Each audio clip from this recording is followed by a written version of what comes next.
Bonsoir. Il reste encore des gens, c'est cool. Ça va parler un peu réseau.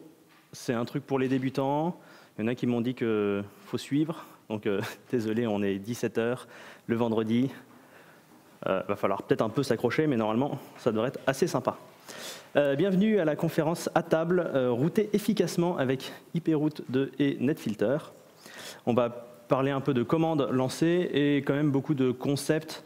L'idée à la fin, c'est que les gens comprennent ce qu'ils font quand ils copient une commande sur Stack Overflow pour faire du NAT.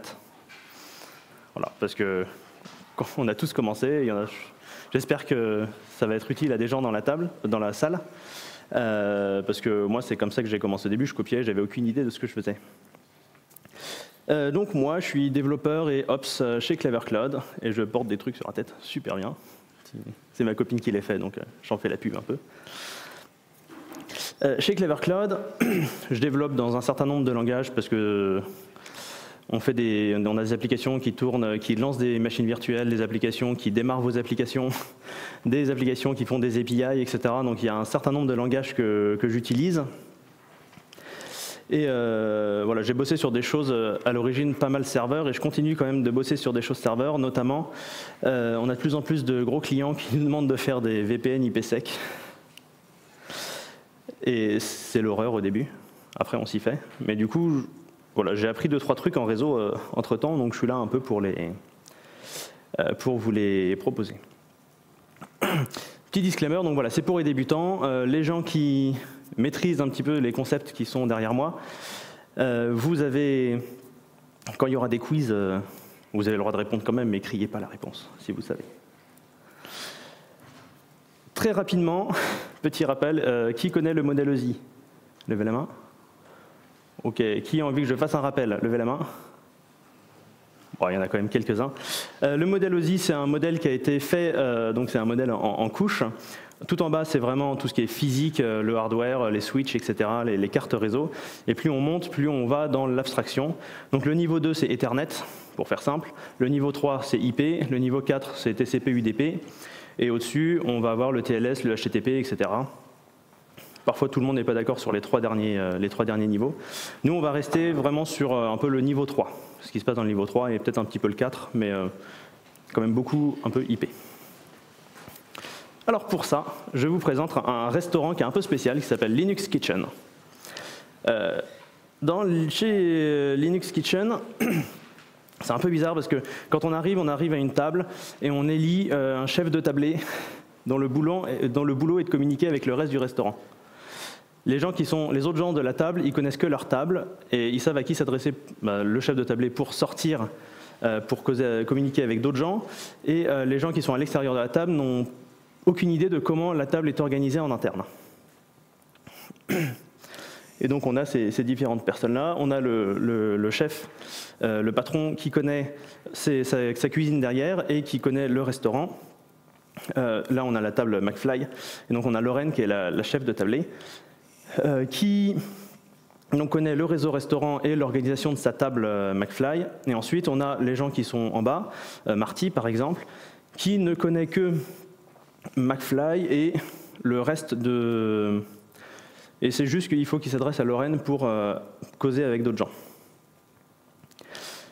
La table, donc voilà, elle a son propre réseau et chaque personne, du coup, on leur donne une feuille de route qui leur indique à qui il faut s'adresser pour faire quoi. Et donc par exemple, la feuille de route de Marty, il y a une commande qui s'appelle IP route show qu'on lui donne qui lui permet d'afficher cette feuille de route. Elle lui dit qu'en partant du bas, il a accès au réseau McFly et que dans le réseau McFly, il s'appelle Marty.McFly. Donc, quand il y a deux mots avec un point au milieu, c'est une personne, c'est un point dans l'organisation. Et quand il y a juste un mot, normalement c'est en bleu tout le temps, c'est un réseau, une organisation, en l'occurrence, là c'est la table McFly. Et donc il a accès en direct à McFly, et il a accès au reste du monde, par défaut, en passant par Loren.mcfly. Loren, elle, elle a d'un côté le restaurant, elle est dans le réseau restaurant, et de l'autre côté, elle est dans le réseau la table McFly, et elle a deux interfaces, un côté qui part vers McFly, un côté qui part vers restaurant, et vous pouvez voir que sur chacun des réseaux, elle a une adresse différente. Imaginez par exemple que Loren.restaurant, ça corresponde à 10.0.0. quelque chose, et que Loren.mcfly, ça corresponde à 192.168. quelque chose. Quand on veut échanger des messages dans le restaurant, on écrit sur un petit papier différentes informations, donc le numéro du message en cours, le numéro de la commande, enfin de la discussion globale, qui a envoyé le message, sachant qu'on a une adresse d'envoi du message, et aussi un numéro qu'on va appeler un port, qui permet aux gens de savoir à qui répondre, et un peu pour identifier aussi les discussions. Donc pour la source, et pareil pour la destination, il y a une adresse et un port. Ensuite, il y a deux, trois détails, là en l'occurrence une commande par exemple. Par la suite, on va garder que l'essentiel, c'est-à-dire l'échange, histoire de garder un petit peu pour s'amuser, mais c'est surtout, on va garder vraiment la source et la destination dans les paquets. Donc quand quelqu'un veut envoyer un paquet, par exemple Marty qui veut faire une commande, on lui a dit il faut que tu t'adresses à linux.restaurant avec le numéro 80. Et pour ça, il crée un paquet qui a comme source Marty McFly et qui envoie au restaurant. Alors si on fait ça comme ça, il envoie à Loren. Loren, elle sait à qui s'adresser, elle envoie à linux.restaurant. Au moment où la cuisine répond, là, on va prendre le message qu'on a reçu, on va juste inverser la source et la destination, et on va renvoyer le message dans l'autre sens. Et là, va y avoir un problème, c'est que Linux, lui, il ne sait pas qui c'est Marty McFly. Lui, on lui a juste dit qu'il y avait une Loren restaurant qui lui a envoyé un message, mais à la limite, il ne savait pas d'où venait le message. Il savait juste que c'était Marty McFly qui lui avait envoyé, et du coup, le message se perd dans les limbes du restaurant. Imaginez, le serveur arrive sort des cuisines avec le plateau, et le plateau se vote par terre parce qu'on ne sait pas où le plateau doit aller. Pour ça, il y a une technique. On va dire que Loren, elle modifie tous les messages qui passent.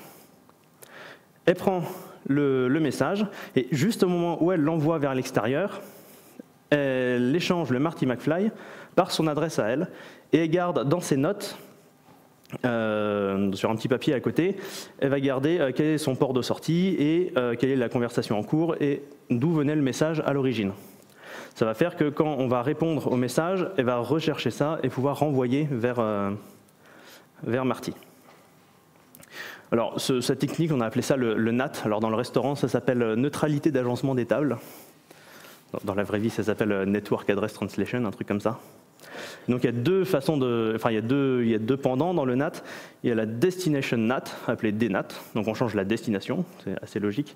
Et Source NAT, où on change la source d'un paquet. Donc, je parle vraiment de modifier des paquets. Pour ça, pour faire du NAT, on va utiliser un outil qui s'appelle iptable. Cet outil, là en l'occurrence, c'est par exemple la modification que j'ai faite où on change la source. Loren, au moment où il y a un paquet qui sort, donc on utilise la règle post-routing, s'il vient de chez McFly et qu'il ne va pas chez McFly, à ce moment-là, on va dire qu'on fait du SNAT et on change la source en Loren.restaurant. Voilà, c'est fini, des questions? Non, je déconne. On va en parler un petit peu plus quand même, parce que voilà. Le truc, c'est que dans le restaurant, les gens peuvent aussi communiquer entre eux, donc il y a différentes tables. Par exemple, on a la table des Tannen, avec Griff, qui est en l'occurrence le chef de table, et Biff, qui est derrière. Et chez les McFly, il y a aussi Linda qui mange avec son frère et sa mère. Et il y a d'autres gens, parce que j'avais de la place sur l'image. Et donc, si Biff, c'est bien Biff, hein, ouais, veut envoyer quelque chose à Marty, à qui il faut qu'il s'adresse? Et là, lui, Biff, il ne sait pas qui est Marty McFly, même s'il envoie en mode défaut, et qu'il envoie à Griff, lui, McFly, il ne sait pas à qui s'adresser, et pareil, l'assiette se vautre par terre, par exemple. Alors pour ça, on va réutiliser toujours iptable, et on va utiliser la règle pré-routing, qui concerne les paquets qui arrivent. Là, on l'applique sur Loren, là, ce qui est sur la table McFly. Donc Lorraine, elle va dire que tout ce qui arrive chez elle, sur son adresse restaurant, sur un port précis, 1010 par exemple, on va changer la destination. Le jump dénat, c'est une façon un peu bizarre de dire on va changer la destination.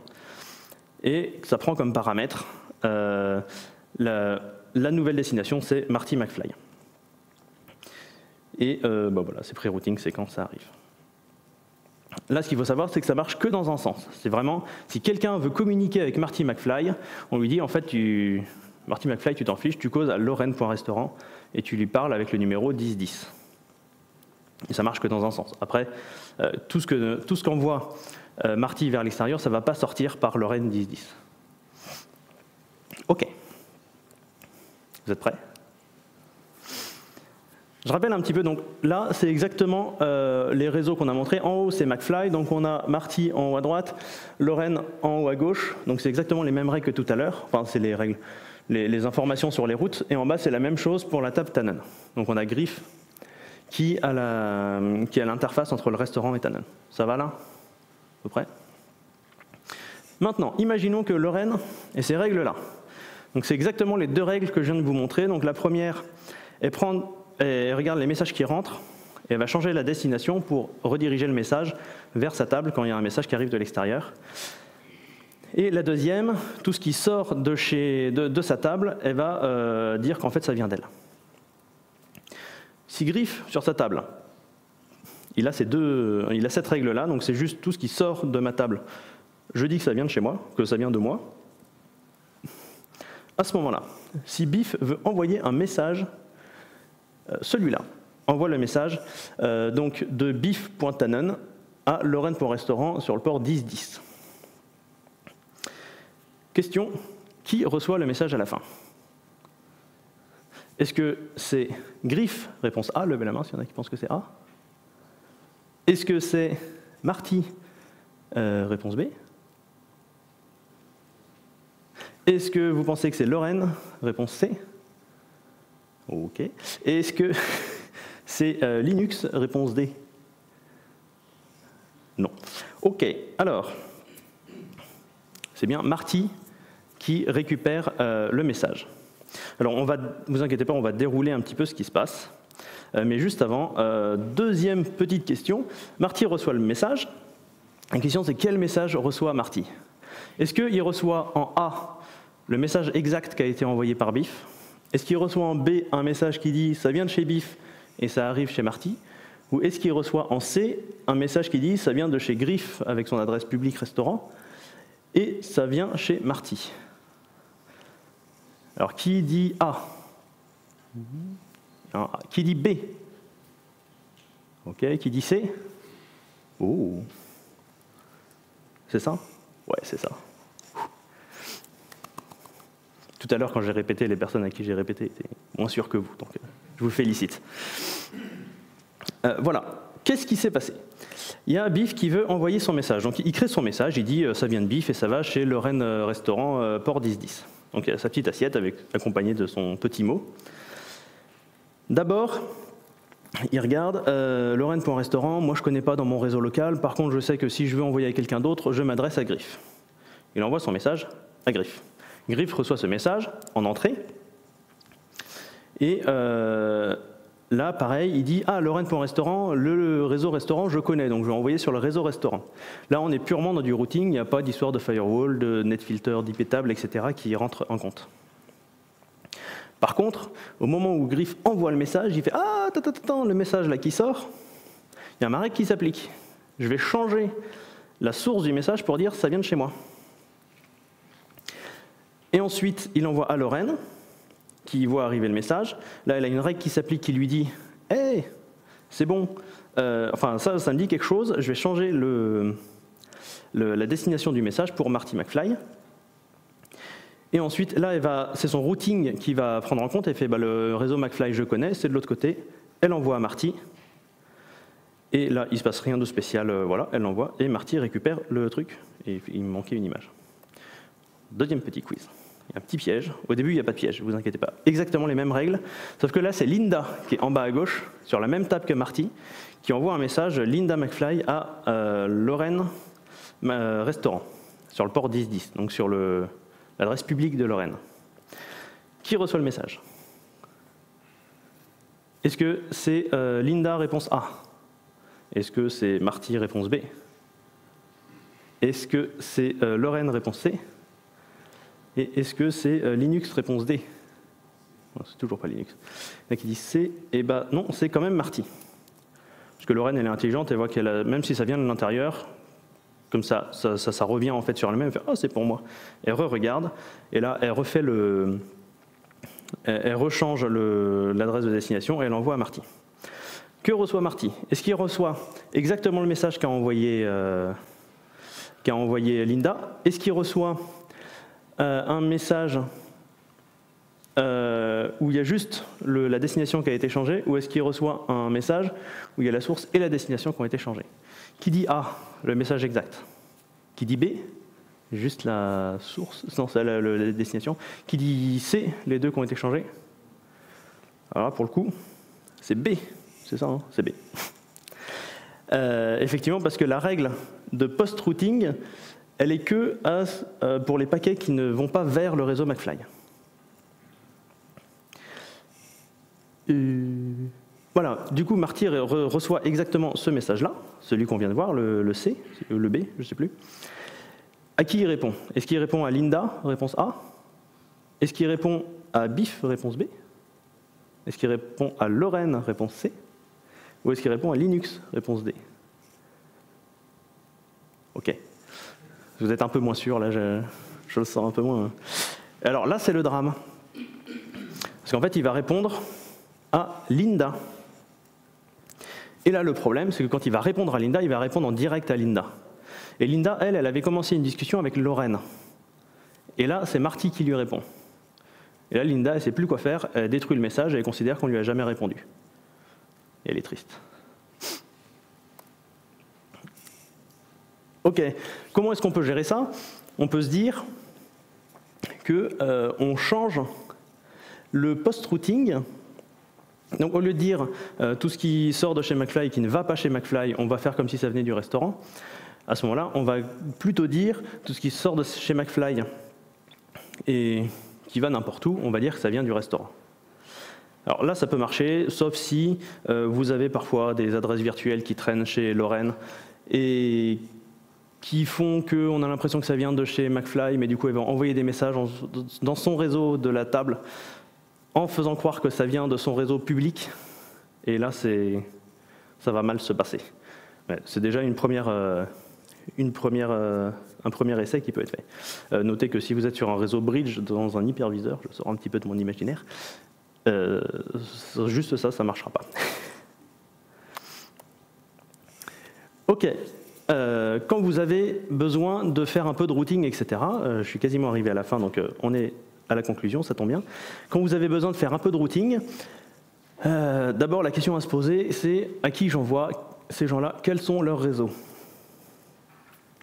Est-ce que j'ai juste besoin de dire le paquet, il faut que je l'envoie vers un certain endroit, ou il faut que je passe par une telle personne pour communiquer avec telle autre personne? À ce moment-là, on va utiliser l'outil IP-route.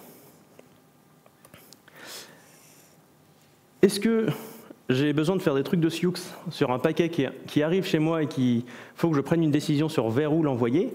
Je veux dire un paquet qui m'est adressé, pas forcément un paquet qui m'est pas adressé et que moi je suis entre deux personnes. En général, ça c'est la route.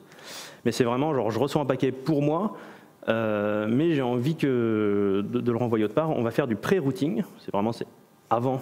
Voilà. Et en pré-routing, on peut juste changer la destination. Si j'ai un paquet qui part de chez moi et que j'ai envie de l'altérer au dernier moment, on va utiliser du post-routing. En post-routing, on ne pourra changer que la source. Et si vous avez fait un peu les trucs du dessus et que là, la personne en face ne reçoit toujours pas le message, je vous conseille l'outil TCP-Dump, que je ferai peut-être une autre conf un autre jour pour en parler. Mais qui est vachement utile. Il fait un peu peur comme ça au début, on dit « Ah, TCP dump, ça va me sortir des trucs illisibles ». Non, en fait, ça vous lise juste des paquets.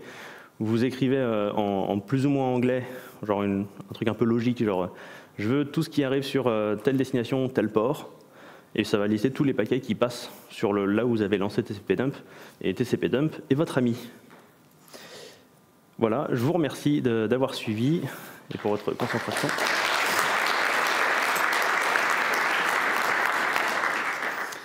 Et est-ce que, alors n'hésitez pas, il y a des petites gommettes là pour noter, je le rappelle avant qu'ils le disent. Et est-ce que vous avez des questions qui sont acceptées, bien sûr?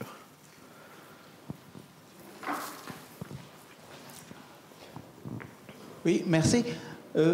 C'est pour les tables, les règles pré-routing, post-routing, où il y a des modifications. Est-ce que l'inscription là, dans les notes pour les paquets au retour qui reviennent bien à l'expert, ouais. C'est pris en compte, c'est géré ça? Oui, c'est complètement géré par le noyau en l'occurrence. En fait, enfin c'est toi toi tu fais juste tes règles et derrière c'est tout géré. Le paquet qui revient, il va de toute façon être retransformé dans l'autre sens. D'accord. Voilà.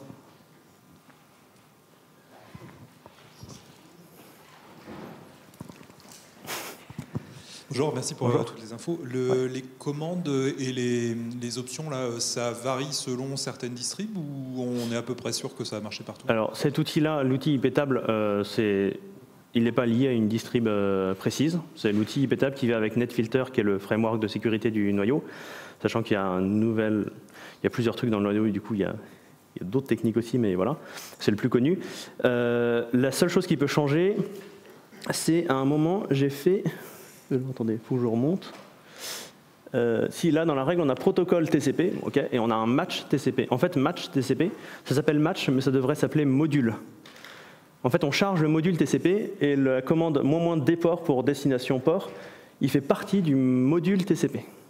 Et du coup, il faut voir si ton module, parce que parfois tu as des modules un peu fun, si ton module est bien compilé dans ton noyau, et voilà, s'il fait vraiment partie de ta distribution. C'est ça qui peut changer.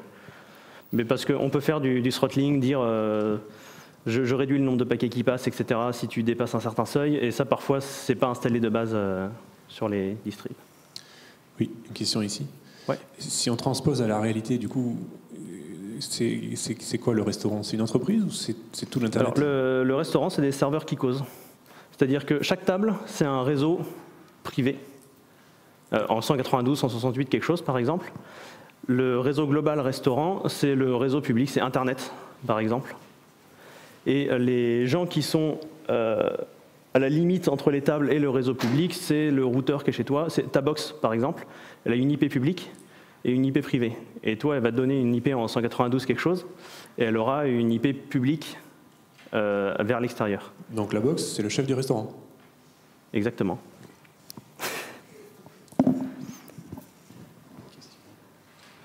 Je ne sais pas du tout quelle heure il est.